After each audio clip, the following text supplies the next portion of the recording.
Oh my goodness, we have a line at the coffee. So I guess I should stall and dance a bit.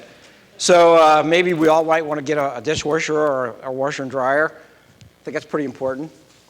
Have some clean clothes to put on next week. So I get to have some fun. I like having fun. Everybody in here like having fun? Everybody, I want to hear some yeses. Come on, get excited. All right, so we're going to talk about the Internet of Things for cars. Cars are kind of fun. We all like cars. Everybody like cars too?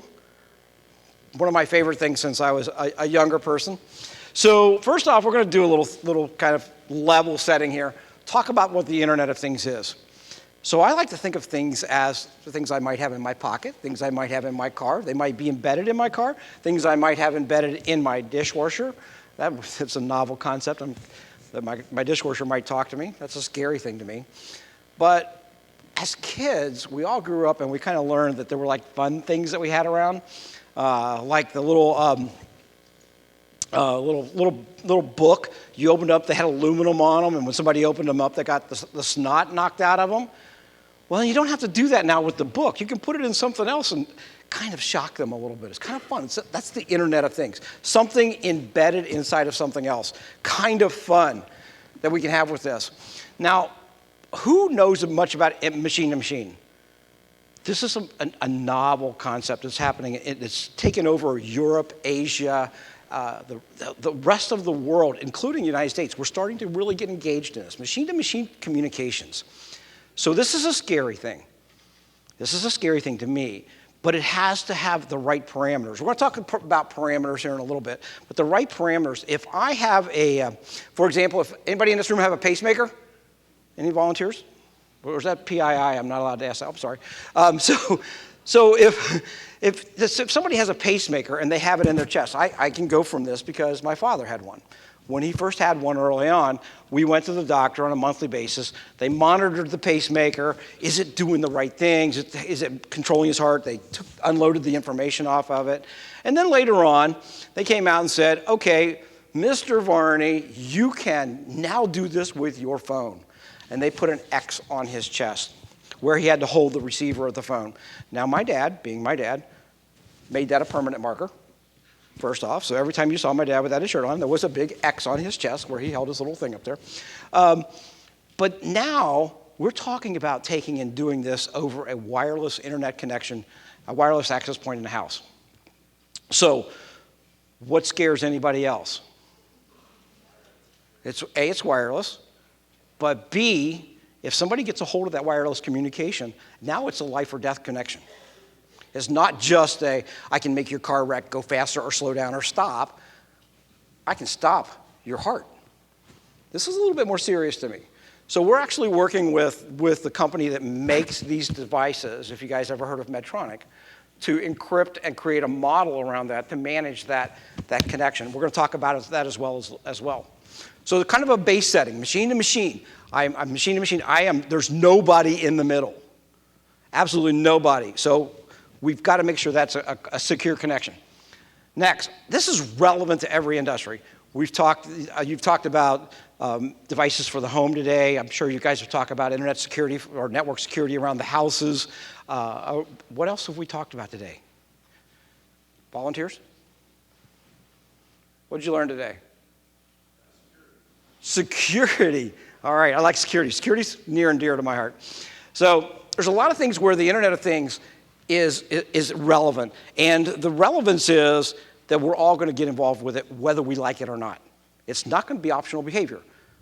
So you have to be, so your house, your business, your trip in from home, wouldn't it be really cool is if I'm coming in, I'm going into the city, and my car all of a sudden says, hey, the parking lot you park in every day, daggone it, there's a baseball game in the city, and it's full.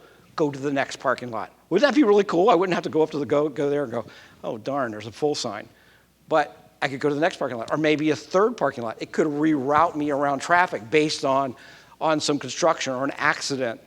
So I'm from Cincinnati. Earlier this week, we had not one early morning traffic accident, but we had two. Two major highways, 275 around the city and 75 were closed, period, done, for like 3 or 4 hours. Me being the impatient person that I am, I want to get around that. So my GPS are learning to reroute me.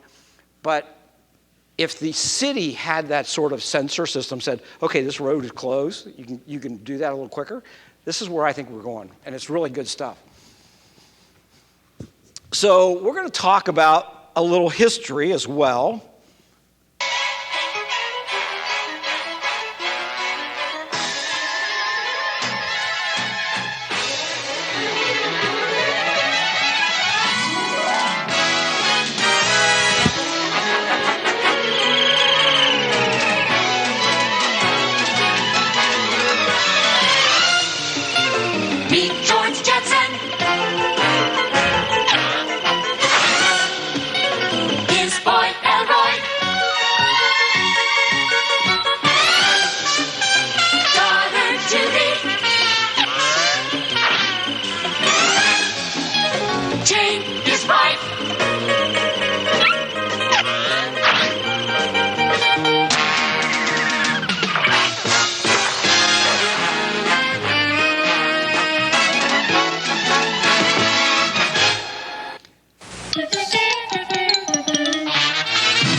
All right, show of hands. Who's watched this cartoon before?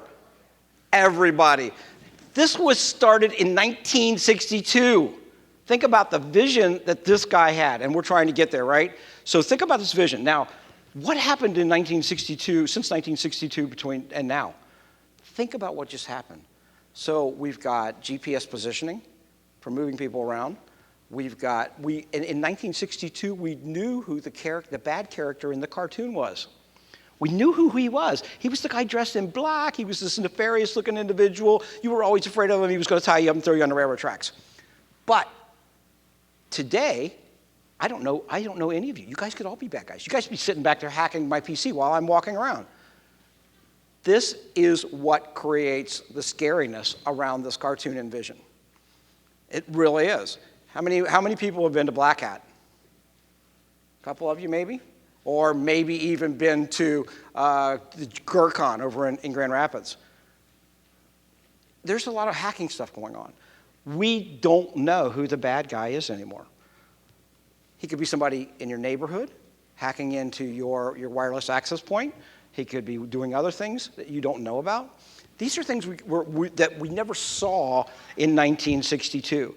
There are things now in the world that are a little bit more scarier. Now, you think about flying a wireless flying car around just from that access point. And now, I've got to know the route. I've got to know the cars around me. I've got to know the spacing of the cars. I have to have a predefined, if you're flying an airplane, we're having enough problems trying to fly drones around. But think about flying a car with people in it. Or a car, so Tesla just announced they're putting this stuff in their car for wireless cars or driverless cars. How many in this room would trust their children or their family or, in my case, my grandchildren to put in a wireless car? We got 1, 2, 3, 4, 6. So that's a small number of people. But that's where we're going. We're going that. I actually drove a car in Germany that was driverless, except that I was sitting there. It was a little scary.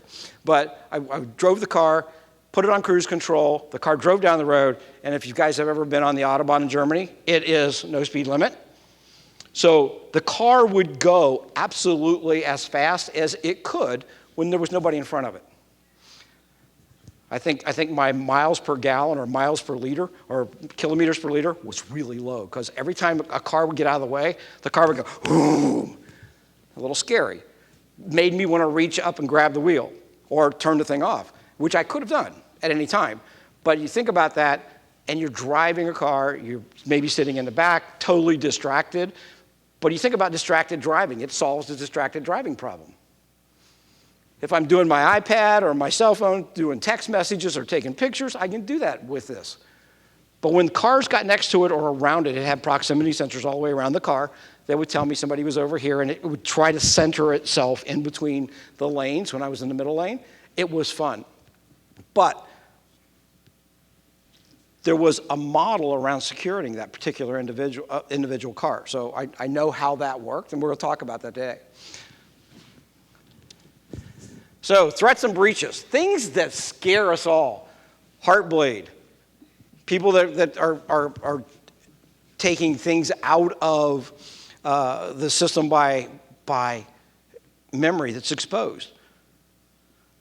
A lot of SSL is open source. I had a guy try to talk me into giving our encryption product to him and making it open source.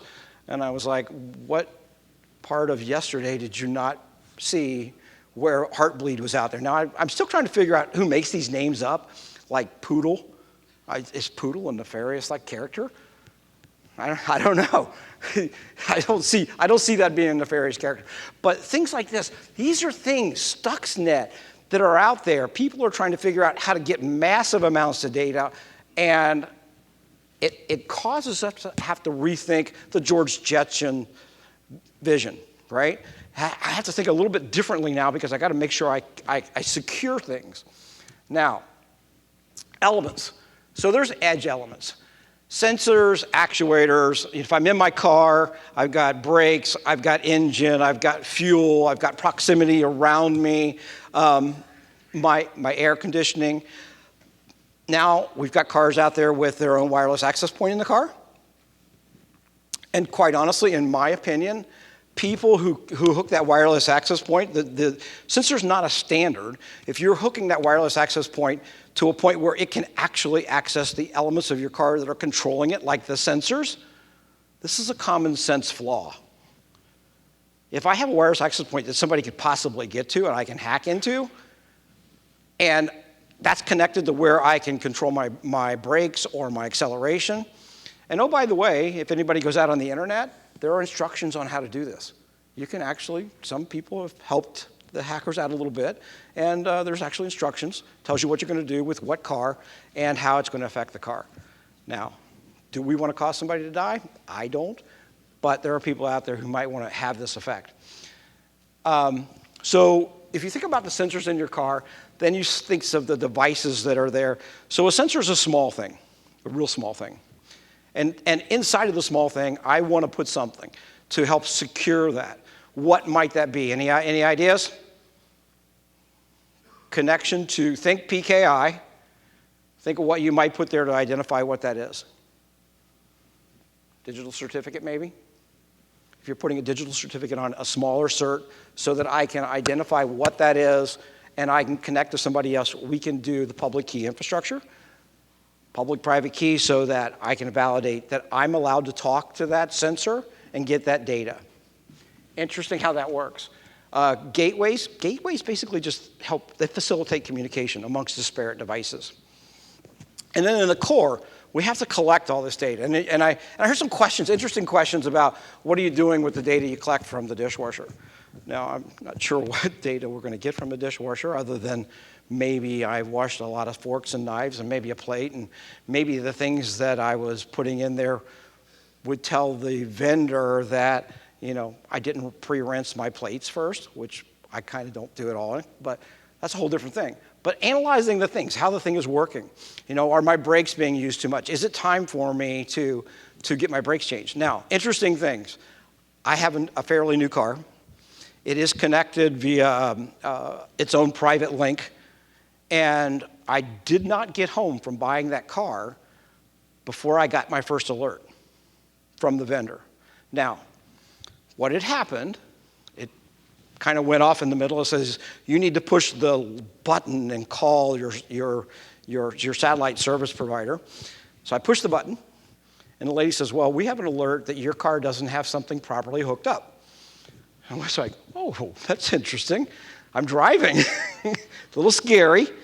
So I'm driving. Now, it said, we suggest that you go to the nearest dealer, and we're going to give you directions to that dealer. If it's okay with you, we will make an appointment. They will be prepared for you when you show up.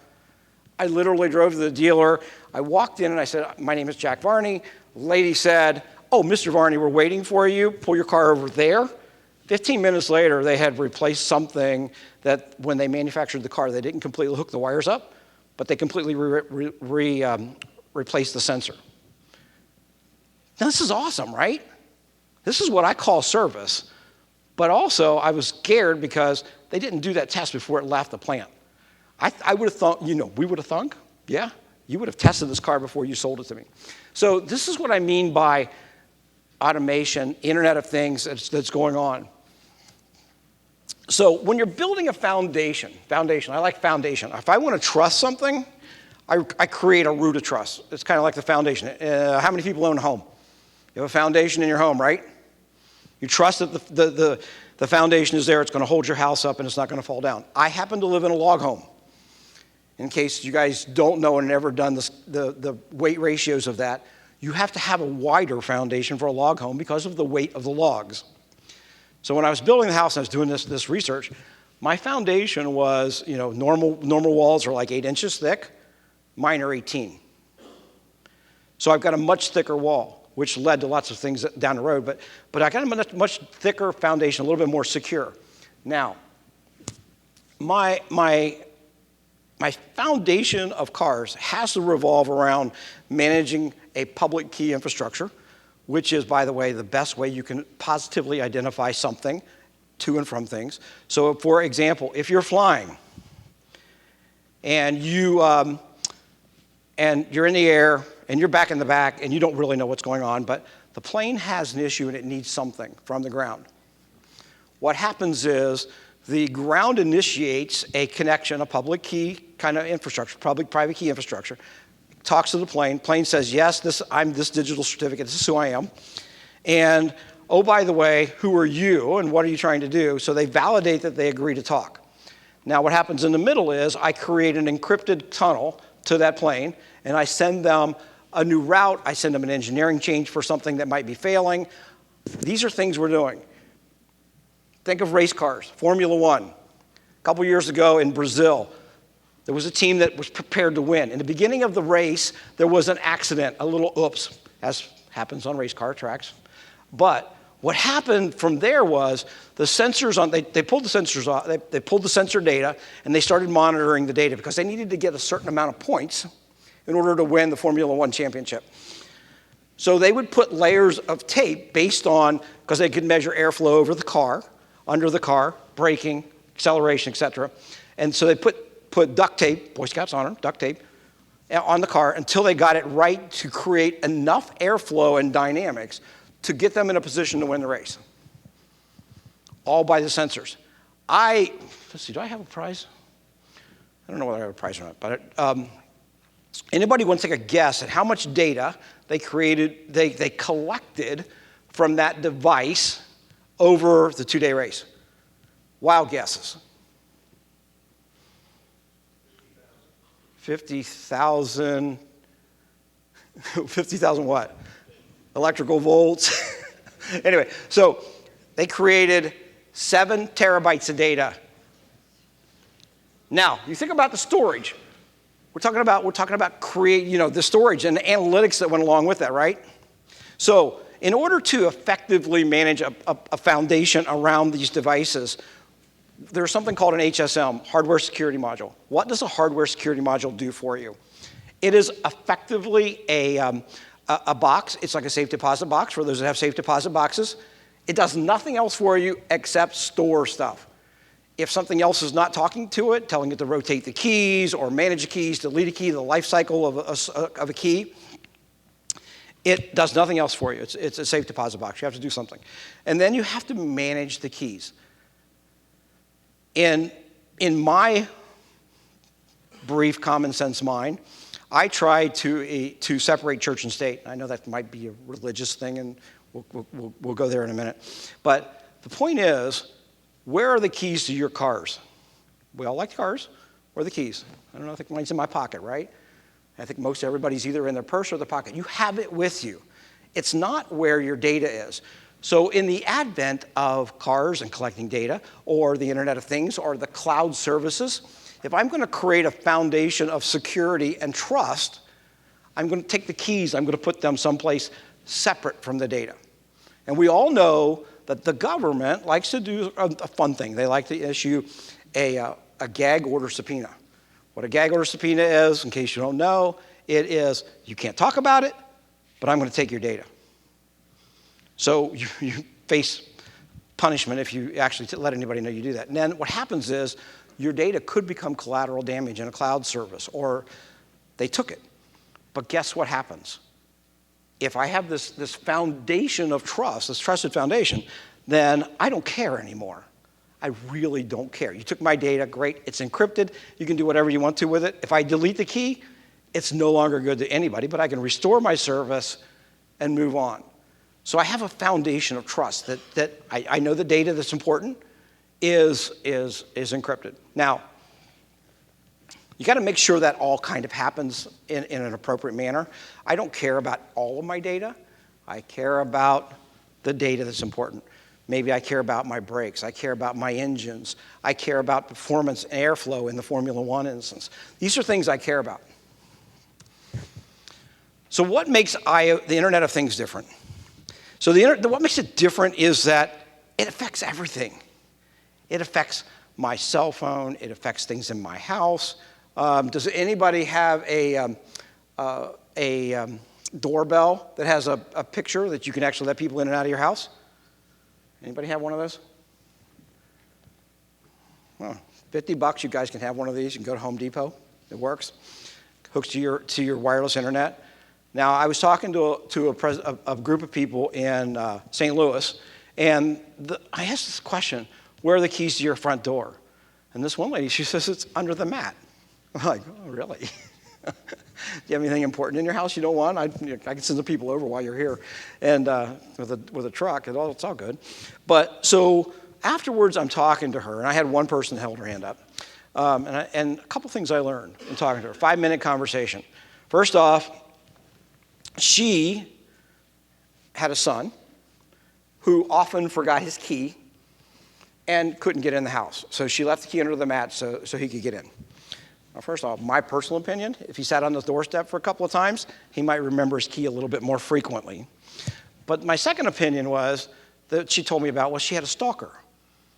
And I'm like, do you not think that the stalker's watching your son go in and out of the house by getting the key out of the mat? And you are putting yourself and your family at risk. She said, I hadn't thought about that. So then we talked about the doorbell with the picture on it, so she could pull it up on her phone. Oh, it's my son. Yes, I'll unlock the door and let him in.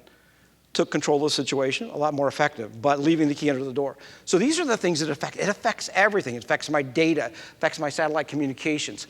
It affects everything in my client, in my life. So key attacks.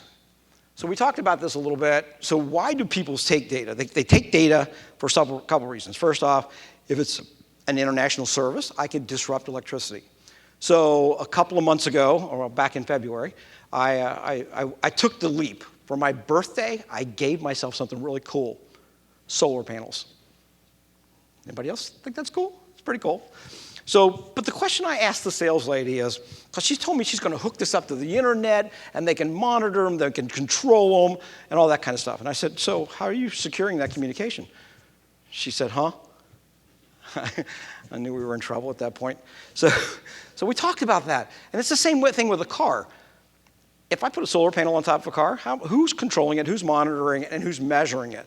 And oh, by the way, are we going to let the solar panel sit outside and overcharge the battery? Maybe that's not a good idea, right?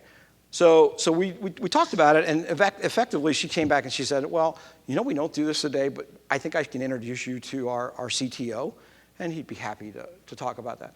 And we had a conversation, obviously, and now in their 2016 product rollout is going to have an encrypted foundation and a public key infrastructure to validate that they can actually get there and manage the devices, which is really kind of cool. But think about solar panels. I've got a guy, electricity goes off, I've got a guy standing on the pole, climbing up the pole outside on the road, and I'm pumping electricity back on the line, whether the electricity's off or not. Don't you think it'd be a really good idea to turn that off? Because that guy's going to get a really rude opening of the book, right? Because he's not going to know that, hey, Jack's house is wired, it's going to pump some stuff back there. So I think that's a really good idea, but it's important. It affects my life. It affects somebody else's life as well. So this is the same thing we're doing with cars.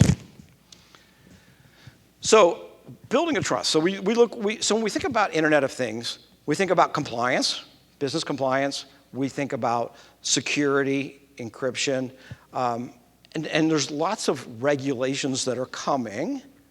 They're just not here yet. If you talk to the automobile industry and you talk to 5 different automobile manufacturers, you get 5 different ways that they think they're going to secure the communications to the car. Now, I can tell you we've worked with Range Rover, we've worked with Chrysler, we work with Audi, we work with Mercedes, we're working with Tesla, and we're working with Google. So all of these guys are doing a foundational thing that is very similar, based around public and private key infrastructure. So I want to talk a little bit about the smart home. Anybody have a smart home? Windows, shades, office. So this is kind of something too that is interesting about cars. So one of the things that is a sensor in the car is how much electricity is in the car. Do you have a child in the back seat? Wouldn't it be nice if the window itself auto-shaded itself? There's a nice idea. Take a little sun off the child. Maybe if we had a sensor in a car that realized there was something in the car that shouldn't be there, like maybe a perpetrator sitting in the back seat. You know, the old movies where somebody's in the back seat, stabs you, puts a thing around your neck. We can take this all away. Hey, Jack, don't get in the car. There's somebody there already. Do you know who they are? Oh, hey, Jack, you goofball, you left your child in the child seat in the back. There's a reminder for me. It should pop up on my cell phone as well. So you think about where we can go with this, and think about all of the ideas in the home. Now, I talked a little bit about the solar panels, but also we talked a little bit about something to let your child in the house should they forget their keys. I don't know, I think maybe I'm not the only person that's locked their self out of the house at least once. I thought I learned a lesson, but I did it again. So maybe I'm a slow learner. But the important part is I can now facilitate. I can pop, oh, my cell phone's over there. It's not my cell phone. So if I can pop up my cell phone, I can turn my car on. I can warm it up. I can do it from a plane. I can unlock my car. I can lock my car. These are things that are really cool that we can solve with the Internet of Things, the connectivity, if it's all secured properly. So these are kind of fun things. But in my home, I can have a dishwasher. So what else happened in the George Jetson cartoon? Think about what else was happening. Hey, they talked to something, and all of a sudden there was a steak dinner or vegetables. They were all cooked and they came out. Think about the infrastructure on the backside of that that's awesome. Somebody had to order the steaks, the vegetables, and all the stuff from a grocery store. It had to be delivered. Inventory management, a CRM system, whatever you're talking about. Think about tomorrow. Oh my goodness, I could go in the kitchen and go, hey, can I have a hamburger with cheese and tomato and mayonnaise, blah, blah, blah. And that's all good. This is really kind of fun stuff. It's the same thing with the cars. I want to be able to go in my car and say, hey, I don't know, I can do this in my car. I have the voice activation thing. I want to go, and the same thing. Who does Siri? Anybody does Siri beside me? I do Siri for just about everything. When I'm driving down the road, I want to make a to-do. I'll say, start this app. Siri, start the app. And oh, by the way, I needed to make a to-do to call the telephone company. I can do this all today. I can tell it, drive me or take me to, when I was in the car it was driving, take me to Munich. Calculated the route. I sat back. I got brave after a while. Boy Scouts honor, I got brave, and I actually moved the seat back. I couldn't actually touch the pedals at all, so that was a brave moment for me. I got excited, and I have short legs. But the whole point was, I started to trust it. It was going down the road. It didn't hit anything. I had a little anxiety over the fact that it accelerated a bit too fast for what I wanted to do, where I wasn't holding the wheel. But over a period of time, I did get accepted it, and I think that I would actually put my grandchildren in a car now. That was a big leap for me, I'll tell you that. But for smart homes, I can turn the heat on, I can turn it off, I can do it from there. So you can do this today from your cell phone. The security systems, we monitor the moisture in your basement. We monitor how that goes on. Oh, we need to call somebody because water rising in the basement. Or maybe a little bit smarter, maybe we ought to turn off our electronic equipment that's in the basement as well. At the same time, that should all go together. So how many people have seen the Echo? How many people have an Echo? Anybody? Wow. All right, so Amazon has a device. It's much like the smart TVs. Anybody have a smart TV, a Samsung smart TV, where you can talk to it? All right, so this is another concern. So you talk to this thing, and you can say, play my Led Zeppelin music, play my AC/DC, play some, or tell me the weather in Cincinnati, Ohio. Tell me the weather in Bamberg, Germany. I don't care. You can tell it what's thing. But what happens is this device then transmits that data over your wireless network connection back to Google. They analyze what you told it to do, and that's what comes back to play. Now, who sees what I think I see here?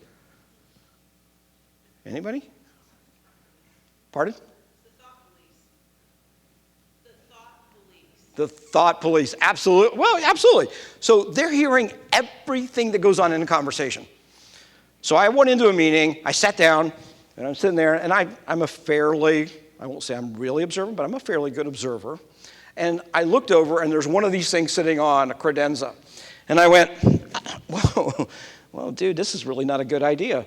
And so when they came in, and they were talking to me, and I said, so I'm going to ask one question, only one question here, because I don't want anybody to get upset. Is that on? And the guy says, yes. I said, do you have confidential? So I lied. I actually asked more questions, because it just bled on to the other ones. Do you have confidential conversations in this room? Yes. I said, do you know where all that conversation is going? He went, Google? Yes. So every word that was spoken in that room was going back to Google and get analyzed. Now, do we know that Google is not keeping that data and for some reason? We don't know that. Do we know that somebody hasn't hacked that and is listening to the private conversations going on in that room? Same thing with the smart TVs.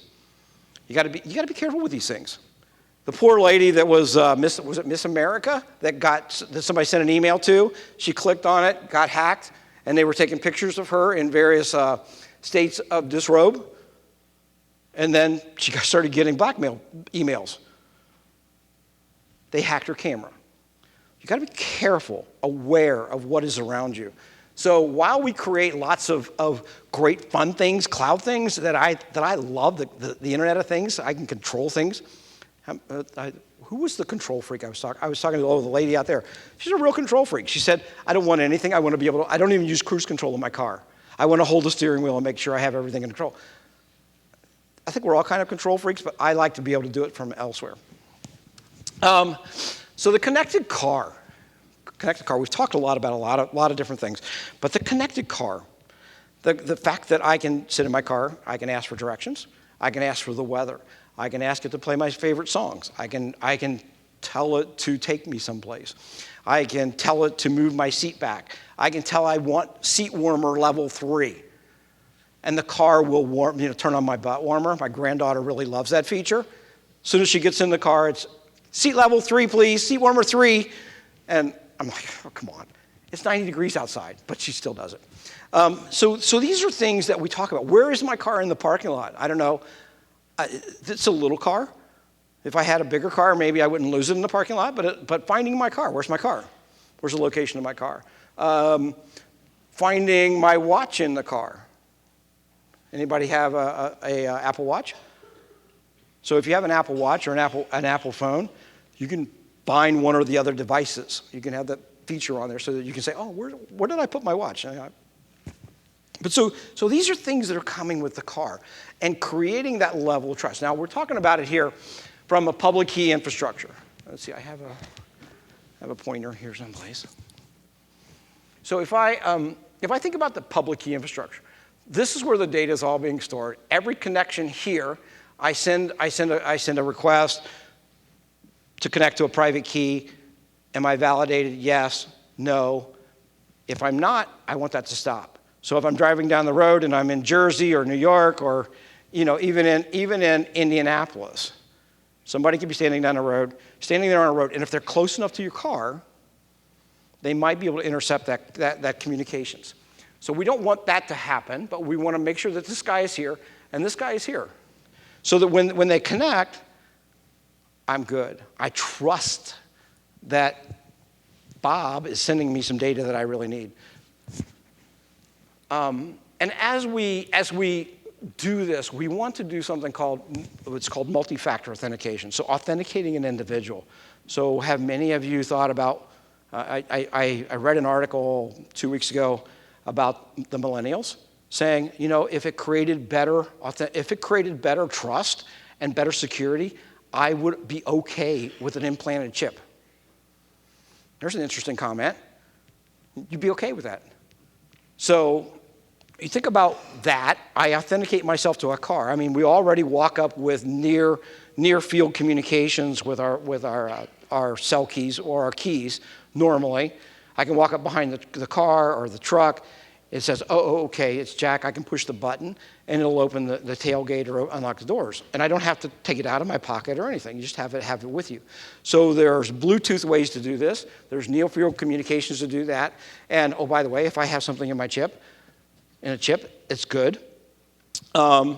So there's various ways to authenticate an individual. But we want to prevent that person being in the back seat. We want to be sure that I'm the person that's allowed to drive the car. And I don't know, how many people are tracking their children? I know nobody wants to hold their hand up for that. But we've been doing this now for a couple of years. Pretty exciting stuff. I know when my child drove too fast. I know that, anybody have Progressive as an insurance company? No? All right, so I do. And they sent me this thing for my truck to address, and I plugged it into the device in the car to where you do the engineering, where you check the engine to make sure that it's all good. It's a service port. So the service port, and there was connection between this device and the cloud that I never saw. It never connected to anything that I knew of.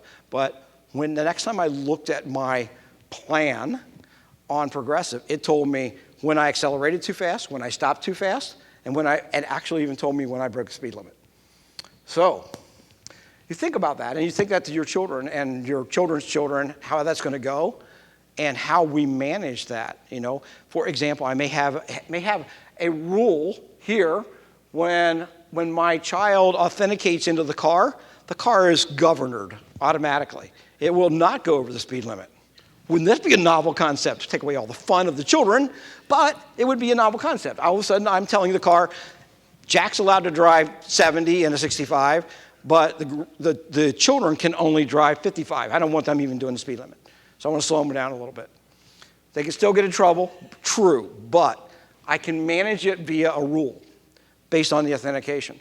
So these are things that we're doing, and we're doing it today. And the places where we can extend that coverage into rules, and we can manage what happens in the car and the device. So questions around that. I mean, do you guys see all this?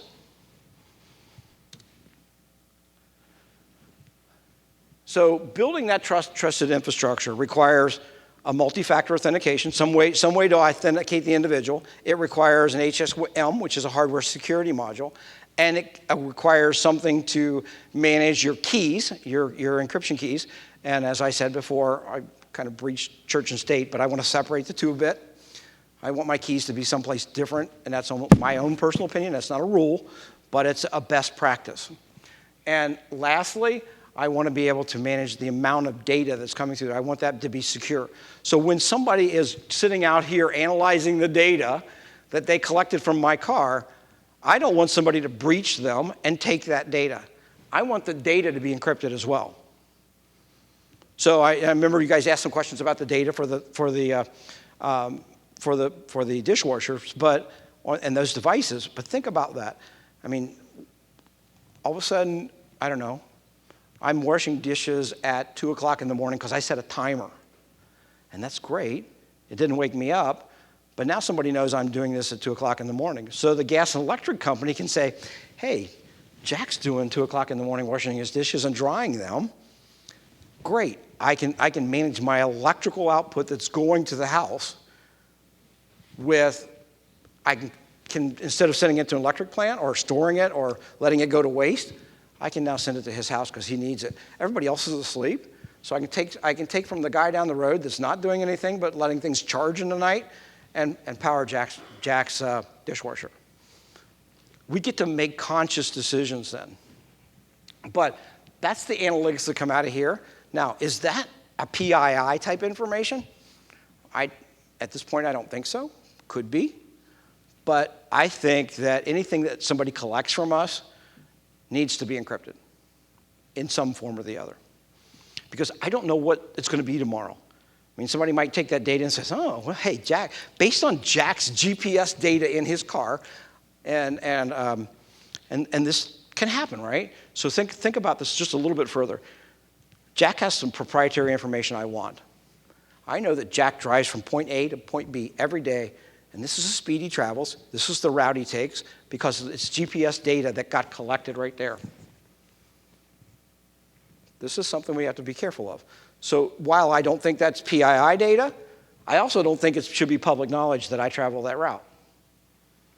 So we have to think a little bit differently when we start doing the Internet of Things, when we start thinking about cars and we think about security. Our president, you think about the president.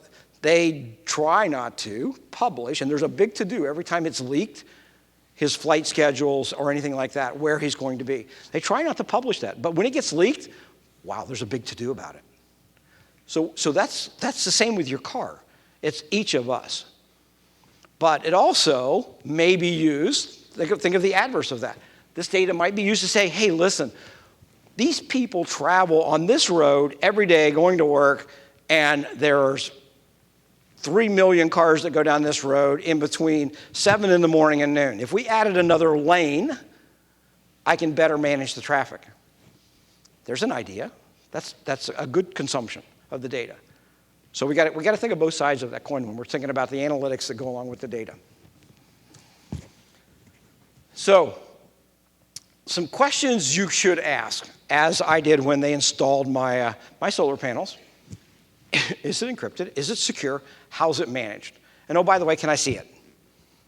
It's really kind of cool to watch. They have some really cool analytics that go along with it that say, today I generated enough electricity to fly from Cincinnati to California 7 times. Great. I did some CO2 coverage, 15 trees or something like that, or I could have charged my cell phone for 47 years. Now, that's fun data. Is it useful? No. So, but think about it. Is the device updatable? So if the device is updatable, then I got to refer back to point A. So in my car, the car, while it's sitting still, I'm kind of okay with them connecting to the device, updating it while it's sitting still. But when I'm driving down the road, I got a little indigestion over somebody updating the engineering code in my car. I think that's not a good idea. If I had a stick car, would I want to be able to remotely start the car from my cell phone? Because it might be in gear. That might not be a good idea. Is it your dishwasher? Let's just think about your heater in your house, your furnace, and it's remotely controlled, or in your car, your electronics in your car.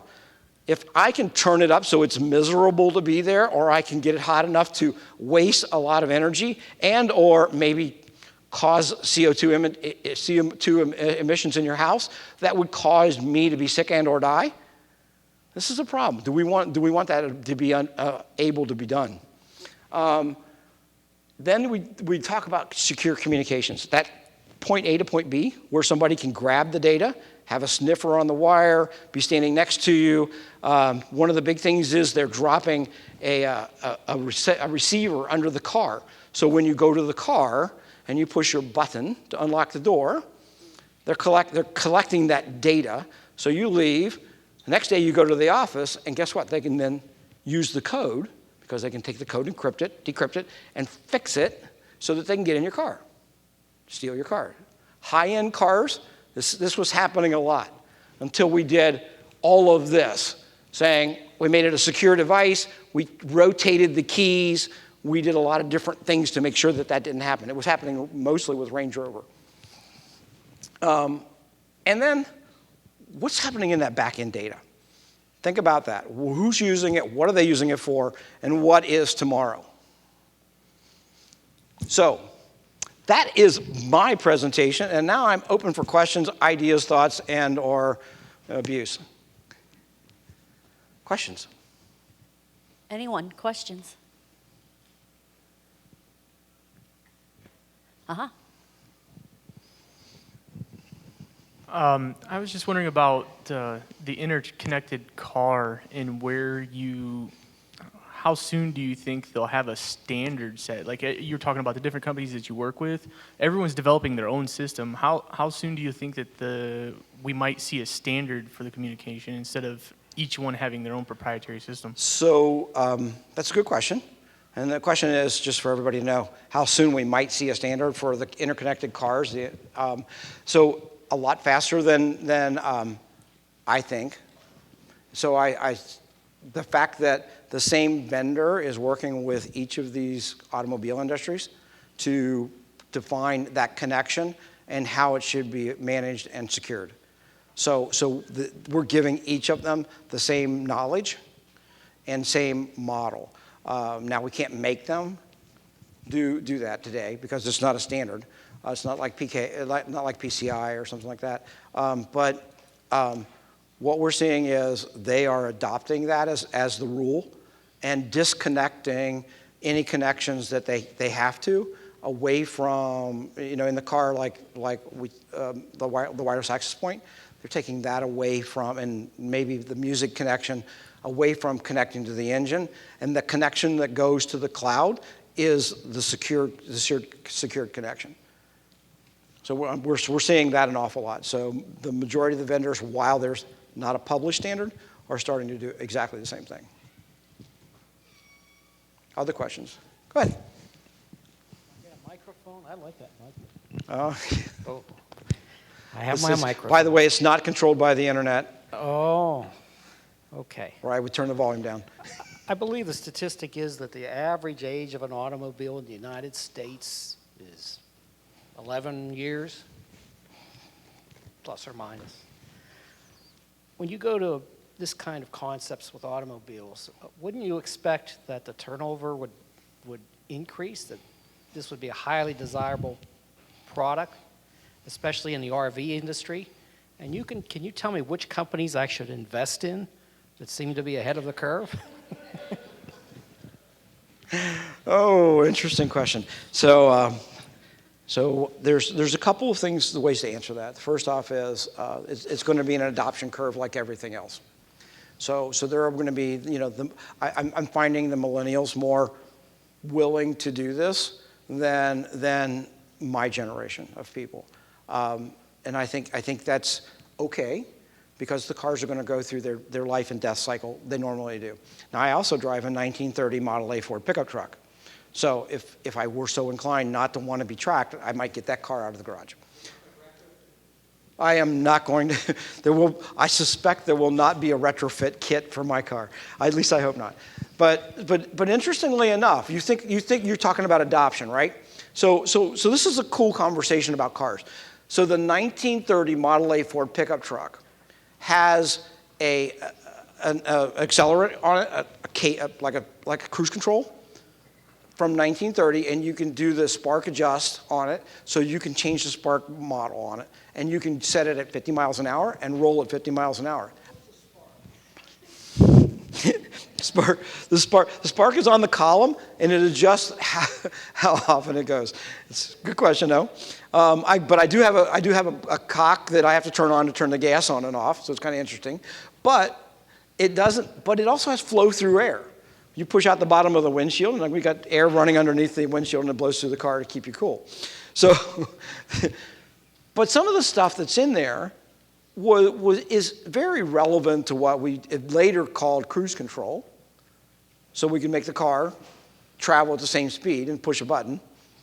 And for air conditioning, people learned that they like to be cooler in the car because it got hot.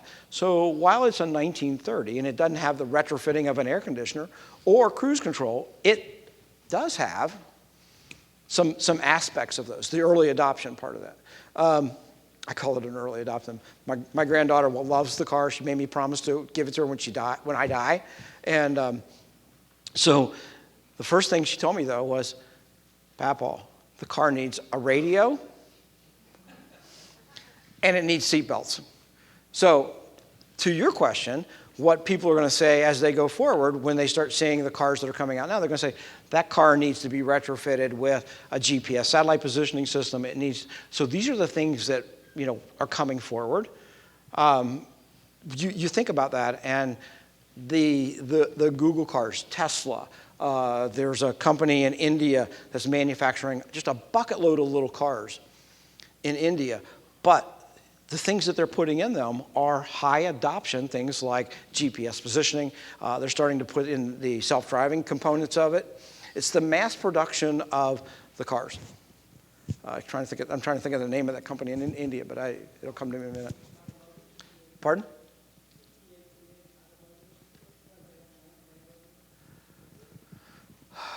That's one of them. That's not the company I'm thinking of. Pardon? Yes. Riva. R-E-V-A? Okay. Yeah. But think about it. In this country, we've been fortunate to have a really great selection of cars. I suspect that car industry is going to consolidate like everything else, like the banking industry. And I think that we're going to see going forward a lot of cars where, like Tesla, that are energy efficient. They can drive themselves, and it's a way to reduce our ability to. Am I being close hooked? No. It's a way to reduce our ability to be dependent on oil and things like that. So I see if I were investing, quite honestly, I put my investment in Tesla. 2 reasons. First off, they've done a really great job of coming out with some fantastic batteries. They've done a great job of putting together a car that later in the year they're coming out with a lower end version of it that's in like the $29,000 to $30,000 range. And oh, by the way, they're investing in the technology as well to manage that and do this Internet of Things around the car, collecting all the data, performance data, when I can let people, sit back. Are you sitting back too far from the steering wheel? I mean, so these are things that are coming, and I see cameras in cars.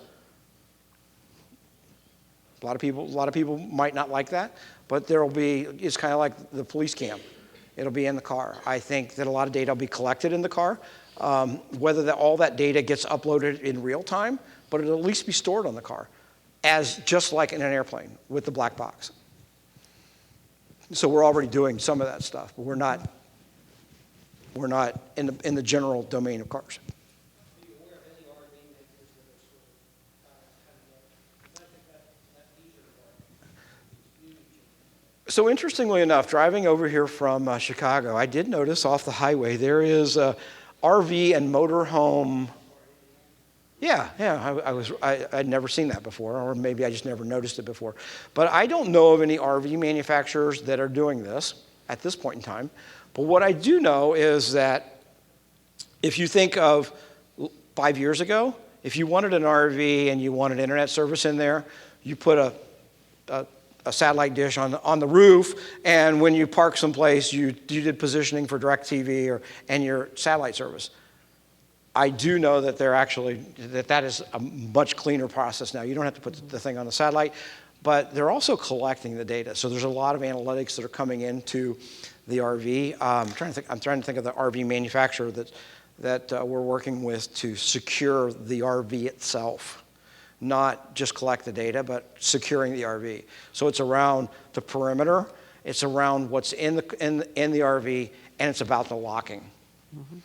So we're working, and I'm trying to think. It's escaping me the name of the manufacturer, but that's where we're really going. And this.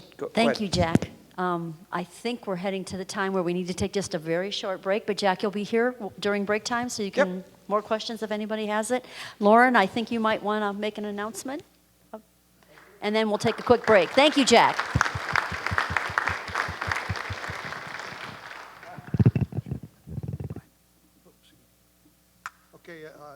excuse me, as Lynn said, we do have a few minutes here, take a short break. Please don't forget to fill out